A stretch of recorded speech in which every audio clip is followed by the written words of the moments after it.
नमस्कार, जय मल्हार. देवेंद्र फडणवीस साहेब, धनगर समाजाची आपण जे फसवणूक करण्याचं काम करताय ती फसवणूक कुठेतरी आता थांबवली पाहिजे.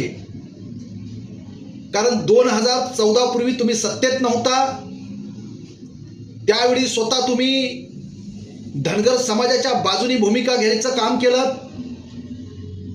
त्यावेळी धनगर समाजाला स्वतःहून आश्वासन देण्याचं काम केलं आणि 2014 पासून आज 2025 आलं तरीही तुम्ही दिलेल्या शब्दाचं पालन करण्याचं काम केलं नाही. त्यामुळे तुम्ही साहजिकचपणे ह्या धनगर समाजाची फसवणूक करण्याचं काम केलेलं आहे आणि तो जाब विचारणं हा आमचा अधिकार आहे. नागपूर ह्या ठिकाणी अधिवेशन चालू होतं. या अधिवेशनामध्ये अनेक आमदारांनी धनगर समाजाच्या आरक्षणाचा मुद्दा लावून धरण्याचं काम केलं. त्यावरही तुम्ही ठोस भूमिका घेऊन निर्णय घेण्याचं काम केलं नाही आणि आज ही वेळ गेलेली नाही. माझी तुम्हाला धनगर समाजाच्या वतीने विनंती आहे, अजूनही आम्ही संयम राखलाय. काल ज्या ज्या आमदारांनी हा मुद्दा उपस्थित केला त्या आमदारांचा विषय पटलावर घेऊन आपणास काही समिती गठीत करायची असेल, कोणती समिती नेमायची असेल ती नेमा. या अगोदर ही बऱ्याच समित्या निर्माण झाल्या आणि त्या कचऱ्याच्या डब्यात गेल्या, ह्या आम्हालाही दिसत आहेत. त्या आमच्यासाठी सगळ्या समित्या भाकड ठरलेल्या आहेत. पण आता कर झालेला आहे, आमच्या डोक्यावरून पाणी गेलेलं आहे.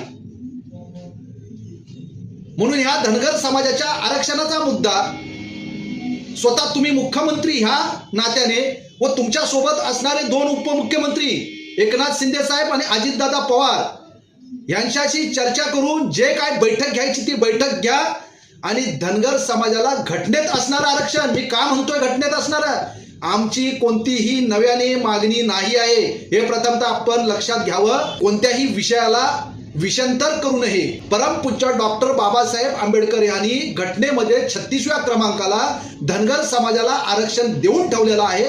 त्याच आरक्षणाची आपल्या मार्फत अंमलबजावणी करावी हीच धनगर समाजाची मागणी आहे आणि तमाम महाराष्ट्रातील धनगर समाजाला एसटी प्रवर्गाच्या आरक्षणाच्या अंमलबजावणीचा आपण GR पारित करण्याकरता आदेश पारित करावा हीच आमची आपणास विनंती आहे. आणि असं जर कदापि झालं नाही तर येणाऱ्या काळात हा धनगर समाज तुम्हाला कदापि माफ करणार नाही आणि त्यालाही जबाबदार तुम्ही स्वतः राहाल.